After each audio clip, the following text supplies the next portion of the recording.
এই ভিডিও দেখা শেষ করলে মেহেরবানি করে শেয়ার করবেন। স্বৈরাচার যারা বাংলাদেশে জঙ্গি কায়েম করেছিল তারাই বেগম খালেদা জিয়াকে চট্টগ্রাম মেডিকেল কলেজে অবরুদ্ধ করেছিল।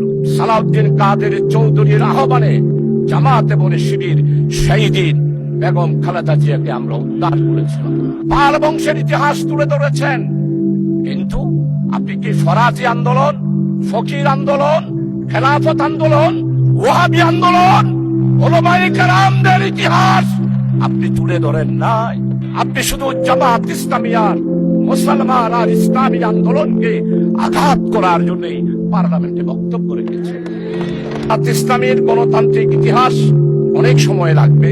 আপনি যেহেতু ওনাকে সময় নির্ধারণ করে দিয়েছেন, আজকে জামাত ইসলামীর ব্যাপারে শুধু এতটুকু বলতে চাই, ঘুরে গেলে চলবে না। 1997 সালে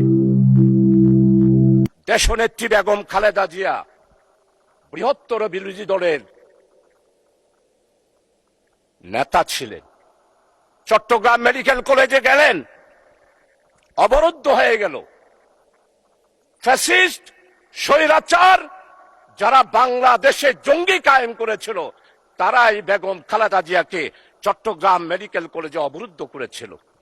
আজকে আমাদের মরহুম শহীদ সালাউদ্দিন কাদের চৌধুরীর ছেলে আছে হুব্বাম কাদের, আমাদের সম্মানিত অর্থমন্ত্রী, চট্টলার কৃতি সন্তান, যার পরিবারে উনার আব্বা নয় উনার দাদা থেকেই মন্ত্রিত্ব ওনারা পেয়ে আসতেছেন, সেই রকম সম্ভ্রান্ত পরিবারের সন্তান উনিও দেশনেত্রী বেগম খালেদা জিয়ার সাথে মেডিকেল কলেজে ছিলেন। আজকে সম্মানিত অর্থমন্ত্রী আপনি স্বীকার করবেন, সর্বপ্রথম টেলিফোন করেছিল মরহুম শহীদ সালাউদ্দিন কাদের চৌধুরী আমি শাহজাহান চৌধুরীকে। আমি তো জামাত, আমি তো শিবির, কিন্তু সেই দিন আমরা জামাত শিবিরেরা চট্টগ্রাম মেডিকেল কলেজ থেকে দেশনেত্রী বেগম খালেদা জিয়াকে সালাউদ্দিন কাদের চৌধুরীর আহ্বানে জামাত এবং শিবির সেই দিন বেগম খালেদা জিয়াকে আমরা উদ্ধার করেছিলাম। মাননীয় স্পিকার, আজকে স্বাধীনতার কথা বলা হয়, সর্বপ্রথম একটি মাত্র রাজনৈতিক দল পূর্ব পাকিস্তানের স্বাধিকার কোন পথে আসবে এই ব্যাপারে সর্বপ্রথম পূর্ব পাকিস্তান থেকে যিনি বক্তব্য দিয়েছিলেন তিনি হচ্ছেন প্রফেসর গোলাম আজম।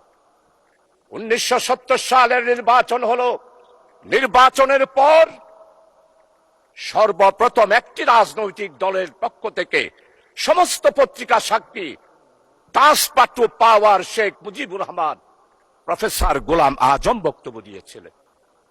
আমরাই সেদিন বলেছিলাম সংখ্যাগরিষ্ঠতা হিসেবে আওয়ামী লীগ যেহেতু জনগণ রায় দিয়েছে তাই শেখ মুজিবের হাতেই ক্ষমতা হস্তান্তর করুন।